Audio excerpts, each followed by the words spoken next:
Hey, welcome to the golden age of horror and suspense. My name is Rob Spaulding.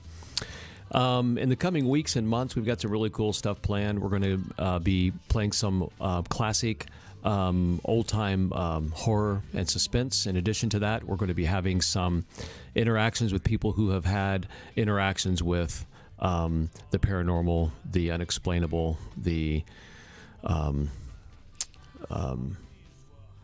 yeah. So stay tuned. We're going to be at 10 o'clock Fridays and Saturday nights on the Rowdy Radio Network. Hey, follow us on Facebook, the Rowdy Radio Network, and the Golden Age of Horror and Suspense. Hey, do you want to play a game? Do I want to play a game? Yeah. Okay. So we have something here. Well, Okay. we think.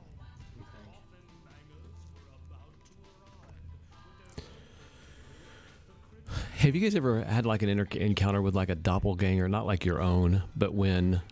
No, but I've had an encounter with a shadow person. Really? Yeah. I want to have you on the show. We had You want to have us sit down now? yeah. No. Are you gonna sit down here next to me? Joey, boom that mic in. Boom it. Did anybody notice the fine artwork on the back here?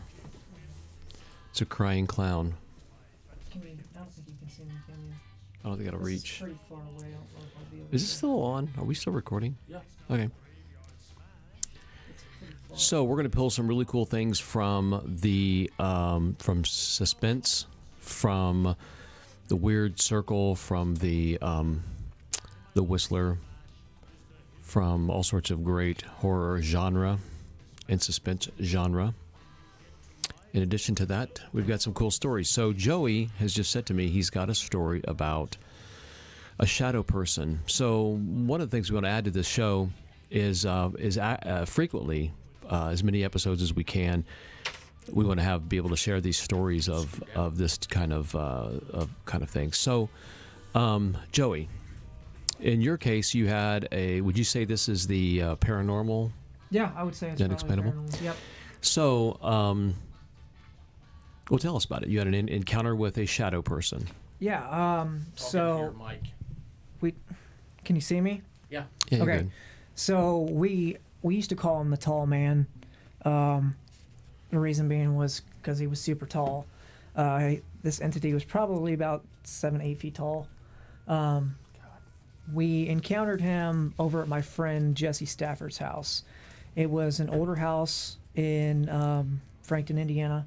Okay. I don't know when it was built. Probably, I don't know, late 1800s, early 1900s. And Frankton is a rural Frankton farm, is a farm community, town. basically. Gotcha. Correct. Yes, Okay. it's a very small town. Okay.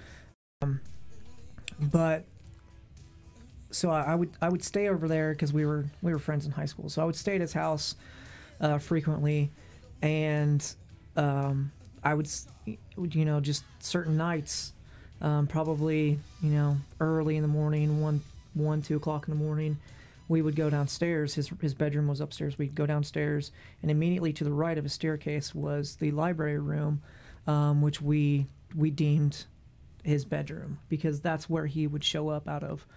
The tall man's the tall man, correct. bedroom. Okay. He was very tall, very slender, no features, just very black, Yeah. just jet black, and you could tell that he was about to come because it was weird. It was like electricity. You Okay. could feel it like static electricity. You could feel it as you were coming down, and he would just bum rush you. No And just kidding. Get right in your face, and it was scary, man. I don't know if it was a spirit or something. Somebody maybe that had unfinished business or died tragically, or the house. I don't know what it was, but it was real. Did you or your friend know anything about the history of the house that would indicate We that you didn't- think it could be? No, we didn't really check into it too much. But it was seen by multiple people. Okay. Not only me, but my other friend Daniel saw him as well, and then Jesse lived with him. So So would Jesse say that he saw this tall man at times other than when you guys were around? oh yeah, yeah, Okay. yep, mm-hmm. Interesting. Yep.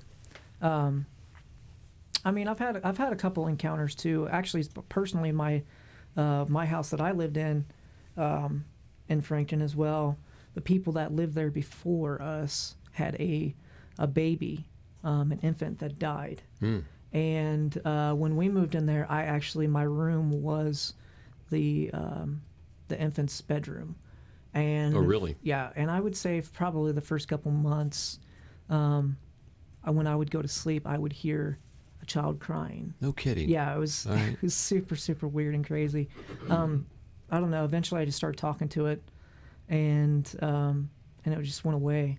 So I don't know if it passed on or if it just, I don't know if it needed help or something like that. But it was just the craziest thing that you would just hear a baby crying and there's no baby in the house. Really? So Was there anything that would happen that would precede this that would bring that on? no, not really.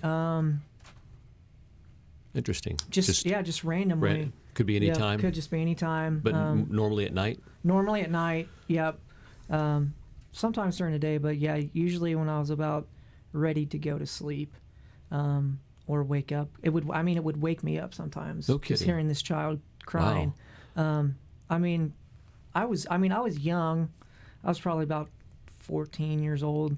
So when it first happened, it freaked me out. Wow. To the point where I'm sure. I had to leave the room and go into my brother's rooms to sleep because I couldn't stay in there. Did anyone else in your family experience this? My brothers heard it, Okay.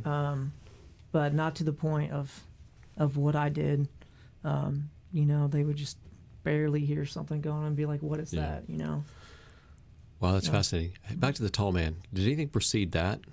That anything that would happen prior to that would somehow draw its attention, awaken it, whatever? So I would probably there was a lot of negativity in that house.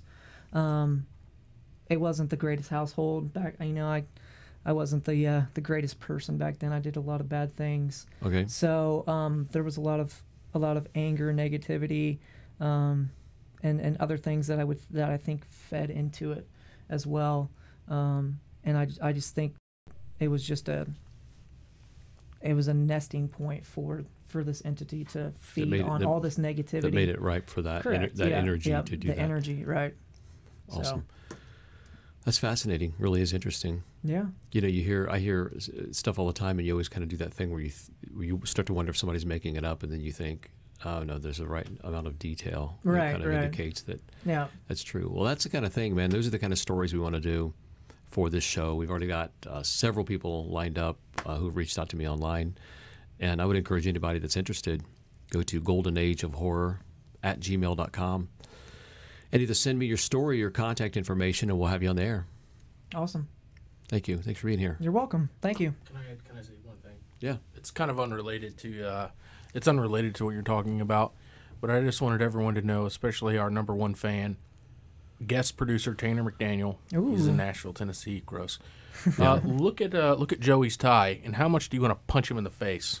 He knows. Oh, He knows that I look Joey. good. I hate it. And what's that tie? What's that particular knot called? This is called the Dapper Knot, and I will continue to wear crazier and crazier knots until it stops making Eric and fussy. So when he stops reacting to the ties is when I will stop wearing them like this. So almost on a daily basis, you come in with a new knot. I do. Are you online looking at new? Is there a limit to the number of knots ways you could tie a tie? I've seen a lot. I would say probably over 100 different types of knots. Some of them are too crazy to do, but I might do them just to make you mad.